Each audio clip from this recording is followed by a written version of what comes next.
getting book reviews for your new book on today's episode. Today's episode is brought to you by GetResponse. Are you a small business owner, professional blogger, or marketing agency? GetResponse can help you connect with your audience in a meaningful way. To see how GetResponse can help your business and get your first month free, go to servenomaster.com/GetResponse. Are you tired of dealing with your boss? Do you feel underpaid and underappreciated? If you want to make it online, fire your boss and start living your retirement dreams now, then you've come to the right place. Welcome to Serve No Master Podcast, where you'll learn how to open new revenue streams and make money while you sleep. Presented live from a tropical island in the South Pacific by best-selling author Jonathan Green.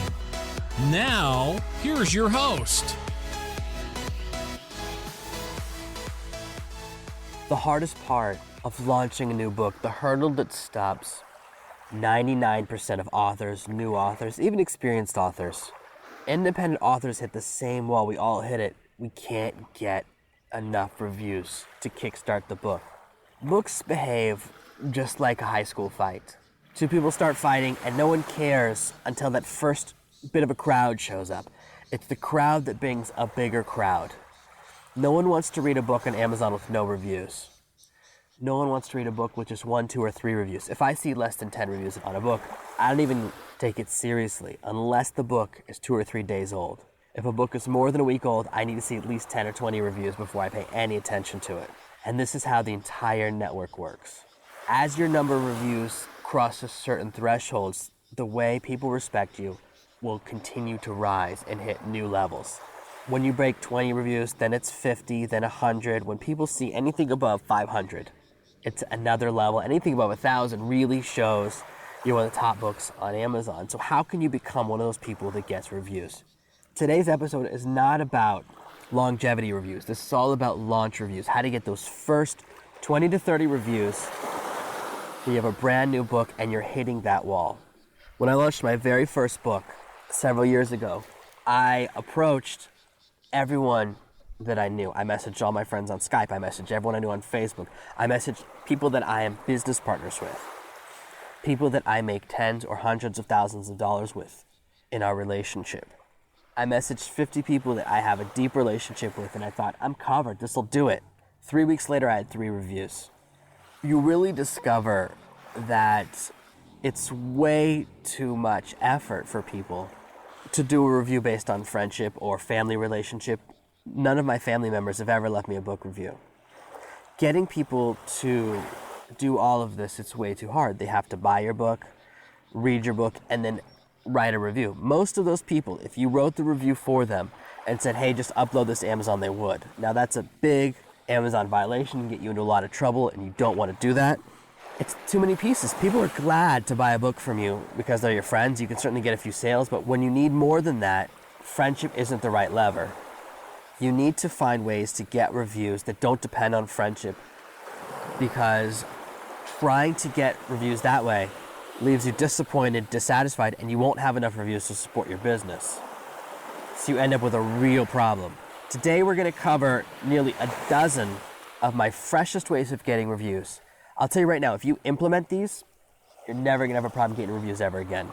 The key, before you start this process, is have a book that's good.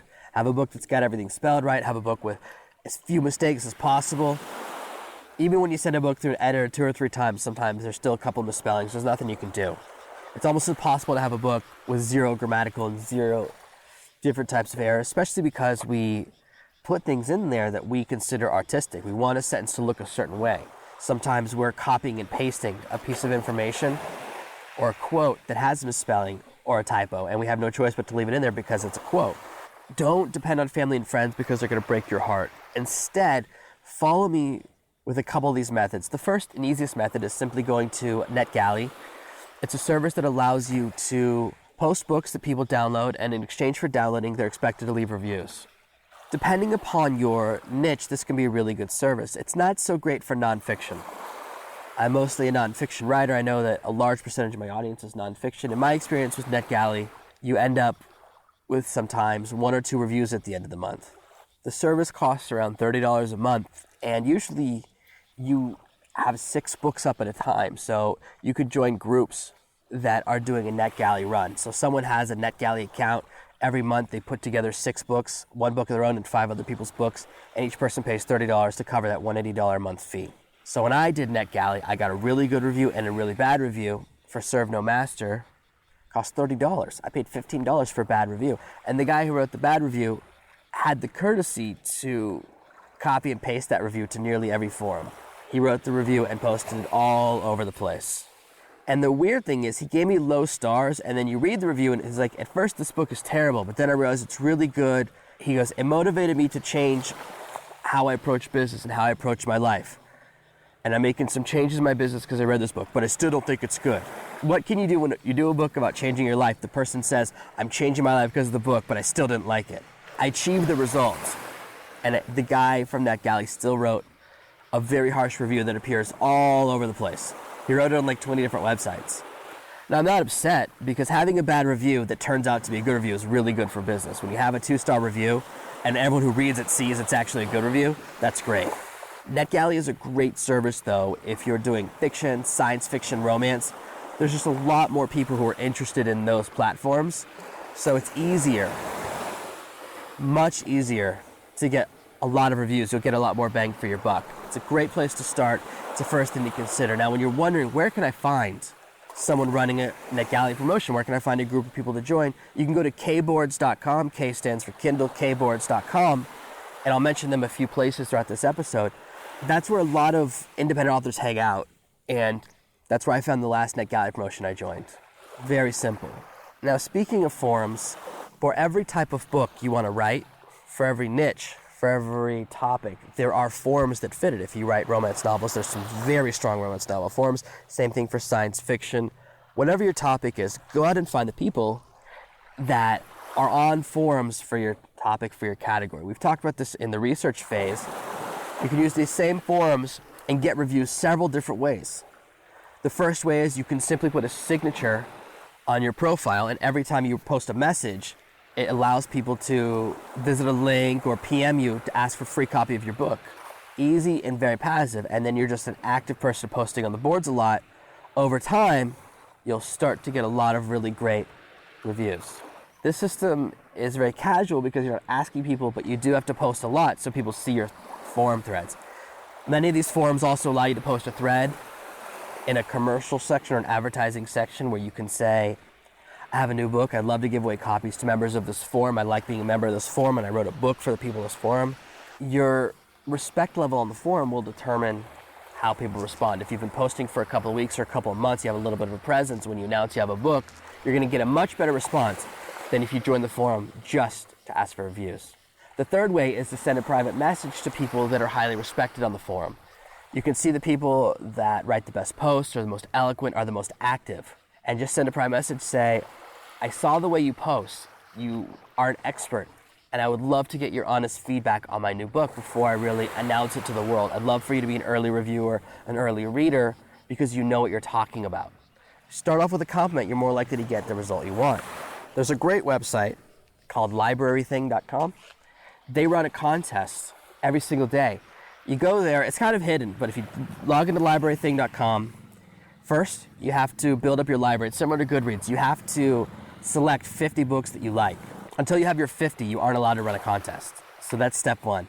Once you've selected 50 books you like, go to the bottom right-hand corner, below everything, hidden in the footer, it says Early Reviewers. If you click on that, and then click on Members Giveaway, you're allowed to run a little contest. And I usually run a contest for a week and give away copies, and you'll get quite a number of reviewers actually this way. And again, different genres get different response rates. That's why we have so many different methods. The great thing about Library Thing is their reviewers are very, very serious about what they do. You'll get the most eloquent, most high quality, most honest reviews from people. And very rarely do you get negative reviews from Library Thing. Usually someone on Library Thing who hates your book will email you. Someone from Library Thing felt that Serve No Master was a 4-star book, not a 5-star book, and she emailed me to say, do you want me to post my review on Amazon or just everywhere else? Because I know a 4-star review can sometimes hurt your sales. It's very professional, and she gave me a lot of great feedback that helped me turn Serve No Master into a better book. But at the end of the day, I didn't really want a painful 4-star review to be my first review. So I just told her post it everywhere else. It's still totally findable anywhere else. And then if I want, I could use the best parts as an editorial review. I mentioned Kboards before. It's always worth going to Kboards and doing a search for review. The great thing about this platform is there's authors who are very, very active on there. So they're trying every service, they're trying every tool, they're trying every technique. You can see all the time new posts discussing every review technique possible. So maybe you see a new company offering to help you get reviews. You can go to Kboards and see another author's already tried it and find out if it's any good.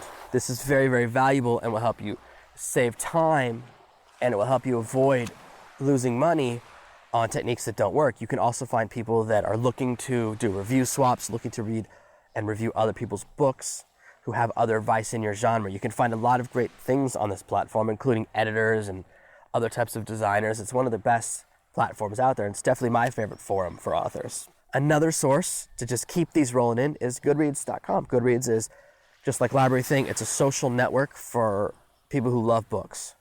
Goodreads is a very strong and very large social network, and in fact, Amazon acquired the company because it's so successful. So now, like everything else we use, it's owned by Amazon. Goodreads has forums where people discuss specific genres. You can become someone who posts in these forums or groups and develops a little bit of a presence before you start asking for reviews. There are also groups for people who want to review books. You can find, just by typing in review groups, a bunch of groups where people want to review books in each different genre. Again, it's a little easier to get reviews for fiction than nonfiction, which is why, as a nonfiction author, I have so many different techniques. Make sure you are very respectful of each group on Goodreads. People on Goodreads do not like when you break the rules. If you join a new group and throw in an inappropriate commercial post, you could really hurt your book. When you upset a bunch of people, they grab a review copy and then they decide to write how you're someone who breaks the rules on Goodreads. So I would say be very hesitant, and when in doubt, don't ask for reviews on Goodreads. If you're sure, you can do really well, but wait until you're sure before you take that action. Something interesting that I always keep my eyes on are new book apps. Recently, about 10 or 15 different book social networks have begun growing on iTunes and the Google Play Store. These new social networks all have different angles, but the key element is that each of them is built around people's love of books.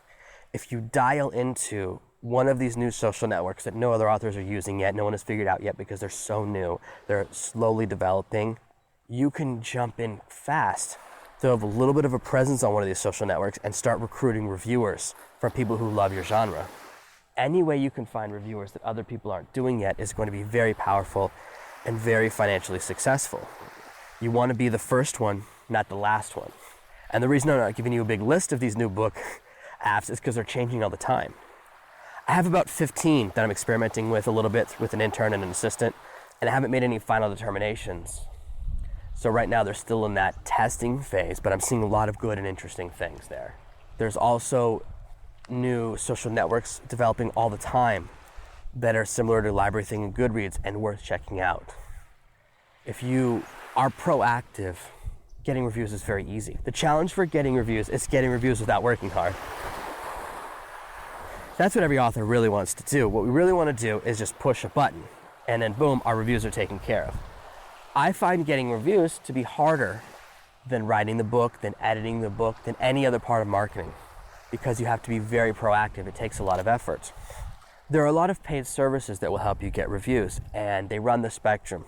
There are about 5 or 10 right now, and they change every few months. New ones open, old ones close, that stay on the up and up with Amazon's terms of service. They don't break any of the rules. And in order to do that, all they can do is offer people free copies of a book and then ask them to leave reviews. They can't force people to leave reviews. So you'll send out 100 free copies. If you're lucky, you'll get 40 to 50 reviews if you get 100 book requests. Most of these services usually generate between 10 and 30 reviews, and they charge you, at the end of the day, $10 to $15 per review. It's really expensive. It takes a really long time. My launch formula depends upon generating all of the necessary reviews in the first 2 weeks your book is live on Amazon. And the shorter that time window is, the better. If you can get all of those reviews in 1 week, that's even better. Some of these services, I got an email from one yesterday that said they were having a big promotion. Hey, 30% off. Just pay $100 instead of $140 for 10 to 20 reviews, and we'll run your book in 4 to 6 weeks. By the time the promotion is ready to run, it no longer matters. Either my book has been successful or it's not. So I don't really recommend going in that route because it takes a long time, and $10 to $15 review is quite expensive. They make no guarantees because it's not allowed. It would break their relationship with Amazon. So it's hope. You spend all this money and you hope you get some reviews. And some of the services are larger and smaller, but at the end of the day, all the services I know about end up costing you $10 to $15 per review. Even NetGalley, $30. I only got 2 reviews. It ended up costing me $15 per review. I thought I was going to get like 30 or 40 review because everyone sings the praises of NetGalley, but I think fiction does way, way, way better on there. One of my favorite ways to get reviews is by approaching Amazon's top reviewers. And in fact, I have a new book out, the sequel to Serve No Master. I'm working on getting more reviews for now. And I'm about to today go through a spreadsheet of 1,400 relevant reviewers. Here's my process. I look at 20 books that are similar to mine, and I go through all of their reviewers. Every single reviewer who has left their contact information in their profile wants something. About half of the reviewers on Amazon have their email address in their profile. Another half have a website. So you have an email address or a website to contact people. Not half the reviewers, but the split of people who leave contact information is half email and half website. If you want to be really quick and easy, you just use people who have left their email address, but I like to do both. So I'll go to everyone's website and see how hard it is to contact them. Many of these people will have a contact form or their email address on their website. They want to be successful reviewers. Amazon's platform rewards good reviewers. If you're a good enough reviewer, you can become a top 1,000, a top 500, a top 100 reviewer. You can even become what's called a Vine voice. And when you're in these categories, you get more and more free stuff. If you're a Vine voice, the stuff you get for free is awesome. You get televisions, PlayStations, hundreds of thousands of dollars worth of stuff, couches, 3D goggles, all sorts of cool brand new technology just because they want your honest review because your reviews are so respected. So reviewers who take the job of reviewing seriously rise to the top. If you can get a review from someone in the top 1,000, that's great. The higher the rating it is, and it even says it above their profile. For every review they leave, it'll say Vine Voice or Top 100 Reviewer. That's gold. People respect those reviews. A review from one of those people is worth about 50 regular reviews because they're so respected. Amazon gives them really nice stuff, and they love getting free stuff. That's what these people love. Email them with a very simple template. Hey, my name is Jonathan. I'm a new author. I saw that you reviewed this book, and I mentioned the book where I saw their review. I have a new book out called This. I would love to have someone like you review it. Would you like me to send you a complimentary copy? For every 10 to 20 you send out, you'll get 1 or 2 responses. So it might take you 20 to 1, and sometimes you send 10 out, you get 2. I can't give an exact amount, but it's not bad, right? 5 to 20% of the people will respond and ask for a copy. Now you will get a percentage of people who ask for a physical copy, and you have to make a decision. Do you want to spend $2 or $3 mailing a copy to this person?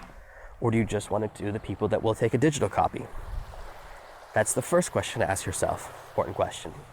It can take a while to generate these lists and it can seem overwhelming. I use a piece of software, costs a couple $100, so I don't want to force you to do it quite yet. Until you've gone through 3 or 4 books, it's not worth investing in that, but you can manually do it. It takes, to generate 100 names, will probably take an hour to 2 hours of just opening new tabs with each person's reviewer profile. Once you have this list of people, don't immediately email them. I want to take you through this process very carefully. The next process is to go and look at each person's profile in detail. So you can do this during the initial phase, or you can do this once you have made your spreadsheet. Once you've made your spreadsheet, and your spreadsheet should have the person's name, their email address, the name of the book that they read and left a review for. Those 3 pieces of information we're going to use later in a tool called a mail merge. When I look at someone's profile, what I look for is someone who only leaves positive reviews. There are reviewers who, if a product is 3 stars or worse, will email you and tell you. And then there's reviewers who delight in only leaving bad reviews. I always check the bad reviews because I don't get very many, but I recently got a new bad review on Serve No Master, and I thought, well, what's going on? It's a pretty harsh review. I went and checked the person's profile. They've never left a good review for anything, okay? This tells me everything I need to know about the person. There's no point in messaging them or following up or trying to improve the customer experience because they don't leave good reviews. They've never left a good review in the 10 years they've been on Amazon. Look at people's profiles and get a feel for if they're a good person or a jerk. Jerks don't care if their bad review puts you out of business. Good people will give you the advice you need to fix your book. Sometimes a bad reviewer, a person who's going to write a bad review will email you and say, you have to fix your grammar in this book or I'm going to have to give you a bad review. It's not okay. They give you a chance to fix and you have a choice to make. Are you going to fix it or are you just going to not do it? And that's really valuable. It's so much better to get the chance to fix it. So go through these lists. I only message people that do 90% 5-star reviews and up. I look for people that only leave positive reviews because I want the odds to be in my favor. I'm not going to send a free copy of my book to someone who might just give me a 3-star review. I'm not paying someone to give me a bad review. That's insane. This is your chance to a little bit ensure that you either get that good review or that they email you and tell you why. Build up a spreadsheet of people that you like the reviews, like the quality of the reviews, like the way they leave reviews. And then you can use a tool called a mail merge. So you have a spreadsheet and it will automatically send each of them an email and it will fill in those different names. Hey, name, this is so-and-so. I have a new book called this. I saw that you read, and it's another thing from the spreadsheet. So it pulls out whichever book they read from the spreadsheet. I would love to have you do that. And I would love to have you read my book. So I have my little template's pretty simple. Would you like a complimentary copy of my new book is the title. And then the whole rest of the email is very simply, I saw you read a book similar to mine. I have a new book out. I would love to get feedback from someone who's as smart as you and is good at reviewing this type of book and understands the genre. If you would like a complimentary copy, just reply to this email and tell me what format works best for you. The reason I do this, instead of just sending them a PDF copy of my book, is that I would much rather pay 99 cents and gift them a copy of the book for 99 cents so that when they do leave a review, it's a verified review and it's more valuable.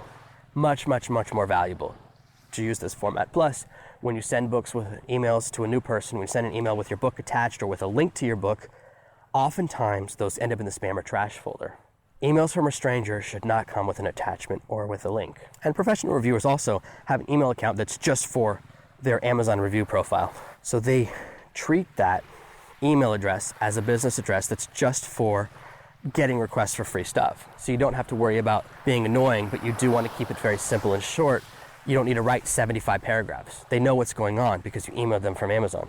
They are used to getting these offers. Most people get several of these a week, and top reviewers probably get hundreds. That's one of the best methods. It's time intensive, but the results really, really pay off. Another way to get a few more reviews is to find bloggers who like your topic, message them via podcast people, message them and say, I'd love to give you a free copy of the book. I'd love to do an interview with you. I would love to do something where I get your feedback because you obviously know what you're talking about. I love your expertise. And same thing for Facebook groups. There's Facebook groups for other authors to connect with each other, and there's Facebook groups around every different topic. Find the best groups, the forums where people that are in your niche, readers in your space, romance readers, science fiction readers, nonfiction readers, business readers, whatever, find where they congregate.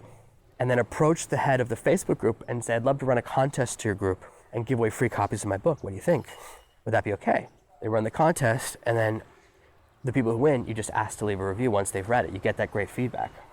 If you take these action steps, if you follow these paths, you will never have to complain about how hard it is to get reviews. You'll never have to email me saying you can't get enough reviews for your book. If you really implement all 15 of these and can't get enough reviews, you have a serious problem.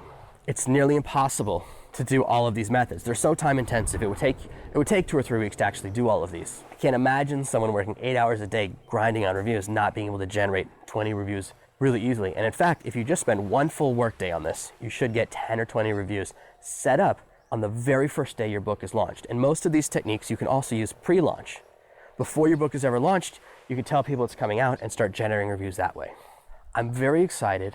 Follow this method, generate reviews, and you can turn your book into a bestseller. Thank you for listening to this week's episode of Serve No Master. Make sure you subscribe so you never miss another episode. We'll be back tomorrow with more tips and tactics on how to escape that rat race. Head over to servenomaster.com/podcasts now for your chance to win a free copy of Jonathan's bestseller, Serve No Master. All you have to do is leave a 5-star review of this podcast. See you tomorrow. Thank you for listening to this episode of the Serve No Master podcast. To find out how you can get a free copy of my new book, head over to servenomaster.com/podcasts right now.